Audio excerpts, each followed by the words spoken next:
ಹರಿಹರ ಪಂಚಮಸಾಲಿ ಪೀಠದಲ್ಲಿ ಲೆಕ್ಕ ಸಮರ ನಡೆದಿದ್ದು Vachanananda Swamiji versus trustee versus ಸಂಘ. Vachanananda Swamiji versus trustee versus ಸಂಘ ನಡುವೆ ಮಠದ ಆವರಣದಲ್ಲಿ ಭಾರೀ ಹೈಡ್ರಾಮಾ ನಡೆದಿದೆ. ಪೀಠದ ಟ್ರಸ್ಟ್ನ ಪ್ರಧಾನ ಧರ್ಮದರ್ಶಿ ಬಿಸಿ ಉಮಾಪತಿ ಲೆಕ್ಕ ನೀಡೋದಕ್ಕೆ ಬರ್ತಾ ಇದ್ದಂತೆ ವಚನಾನಂದ ಶ್ರೀಗಳ ಬೆಂಬಲಿಗರು ಮತ್ತು ಟ್ರಸ್ಟಿಗಳ ನಡುವೆ ಘೋಷಣೆಗಳ ಯುದ್ಧ ನಡೆದಿದೆ. ಉಭಯ ಗುಂಪುಗಳು ಮುಖಾಮುಖಿಯಾಗಿದ್ದರಿಂದ ಪರಿಸ್ಥಿತಿ ಉದ್ವಿಗ್ನಗೊಂಡಿತ್ತು. ನಾನು ಮಠವನ್ನು ಬಿಟ್ಟು ಹೋಗುವುದಿಲ್ಲ, ಇಲ್ಲಿ ನಡೆದಿರುವ ಲೂಟಿಯ ತನಿಖೆ ಆಗಲಿ ಅಂತ ವಚನಾನಂದ ಶ್ರೀಗಳು ಪಟ್ಟು ಹಿಡಿದ್ರೆ, ಲೆಕ್ಕ ಕೇಳೋರು ಇಷ್ಟು ದಿನ ಎಲ್ಲೋಗಿದ್ರಿ ಅಂತ ಟ್ರಸ್ಟ್ ಬೆಂಬಲಿಗರು ನಿಂದಿಸ್ತಾ ಇದ್ದಾರೆ. ಈ ವೇಳೆ ಉಭಯ ಗುಂಪುಗಳ ನಡುವೆ ಗಲಾಟೆ ನಡೆದು ಹೊಡೆದಾಟವೂ ಮುಗಿದೋಯ್ತು. ಗಲಾಟೆ ಜೋರಾಗ್ತಾ ಇದ್ದಂತೆ ಪೊಲೀಸರು ಪರಿಸ್ಥಿತಿಯನ್ನ ತಿಳಿಗೊಳಿಸೋದಕ್ಕೆ ಮಧ್ಯ ಪ್ರವೇಶಿಸಿ ಪರಿಸ್ಥಿತಿಯನ್ನ ನಿಯಂತ್ರಣ ಮಾಡಿದ್ದಾರೆ.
ದೇಹದಲ್ಲಿ ಬ್ಯಾಡ್ ಕೊಲೆಸ್ಟ್ರಾಲ್ ಜಾಸ್ತಿ ಆದಾಗ ಹಾರ್ಟ್ ಅಟ್ಯಾಕ್ ಆಗೋ ಚಾನ್ಸಸ್ ಜಾಸ್ತಿ. ಇತ್ತೀಚೆಗಂತೂ ಸಿಕ್ಕಾಪಟ್ಟೆ ನ್ಯೂಸ್ನ ಕೇಳ್ತಾನೆ ಇದ್ದೀವಿ.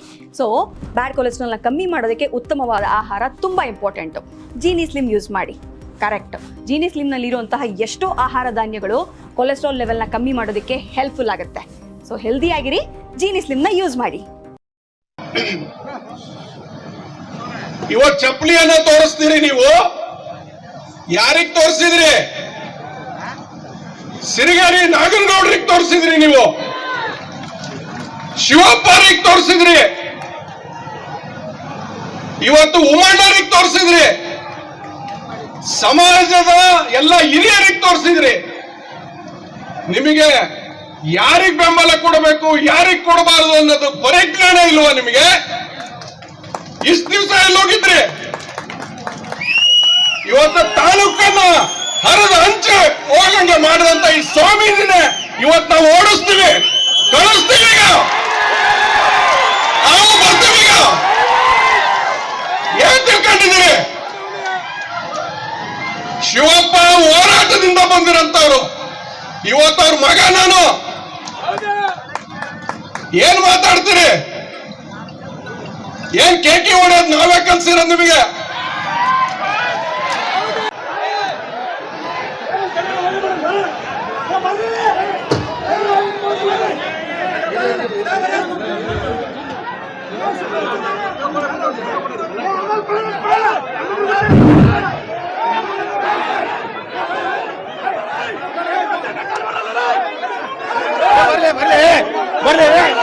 ಪೊಲೀಸರು ಅವರನ್ನ ಶಾಂತಿ ಕೂಡ ಪೊಲೀಸರಿಗೆ ಪ್ರಯತ್ನ ಮಾಡಬೇಕು.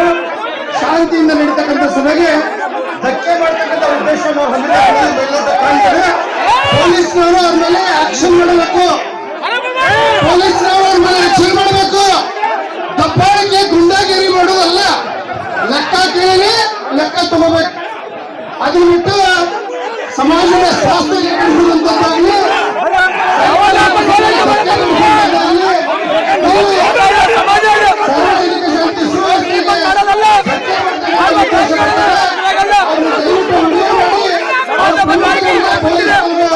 ಸುವ್ಯವಸ್ಥೆಗೆ ತಗೋಬೇಕು ಅಂತ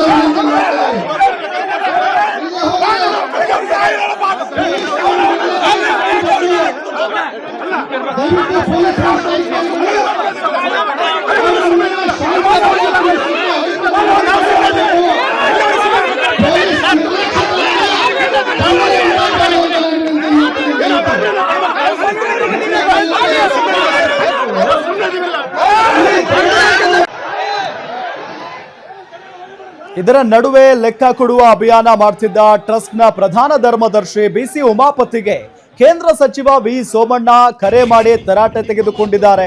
ಈ ರೀತಿ ಕಾರ್ಯಕ್ರಮ ಮಾಡಿ ನಮ್ಮ ಮರ್ಯಾದೆ ತೆಗಿಬೇಡಿ ಅಂತ ಗದರಿದ್ದಾರೆ. ಇದಕ್ಕೆ ಉಮಾಪತಿ, ನಾವು ಯಾವುದೇ ಗೊಂದಲ ಮಾಡಿಲ್ಲ, ಲೆಕ್ಕ ಕೇಳಿದ್ರು ಕೊಡ್ತಿದ್ದೇನೆ, ಮುಜುಗರ ಆಗದಂತೆ ಕಾರ್ಯಕ್ರಮ ಮಾಡ್ತಿದ್ದೇನೆ ಅಂತ ಹೇಳಿದ್ದಾರೆ. ಇದು ಮಾಡ್ತದಾನೆ, ದಯವಿಟ್ಟು ಅಲ್ಲ ನಾವು ಮಾಡಿ ಇಲ್ಲ ಈಗ ಇಲ್ಲ ಇಲ್ಲ ಇಲ್ಲ ಇಲ್ಲ ಮನಸ್ಸನ್ನ ಬೇಜಾರು ಮಾಡ್ಕೊಂತ ಇಲ್ಲ. ಆದ್ರೆ ಆ ನೋವು ನಮ್ಮ ಸಮಾಜದವ್ರ ಮುಂದೆ ಹೇಳಿಲ್ಲಪ್ಪ ಅಂದ್ರೆ ಅದು ಸಮಾಜಕ್ಕೆ ಗೊತ್ತಾಗಬೇಕಲ್ಲ. ಹೇಳ್ತೇನೆ ಆಗಲಿ ಅಲ್ಲಿ ಆಗಲಿ ಅಲ್ಲ ನಾನೇ ಅಲ್ಲ ನಾನೇನು ಅದರಿಂದ ಇದು ಮಾಡ್ಕೊಂಡು ಎಲ್ಲರಿಗೂ ಅಲ್ಲ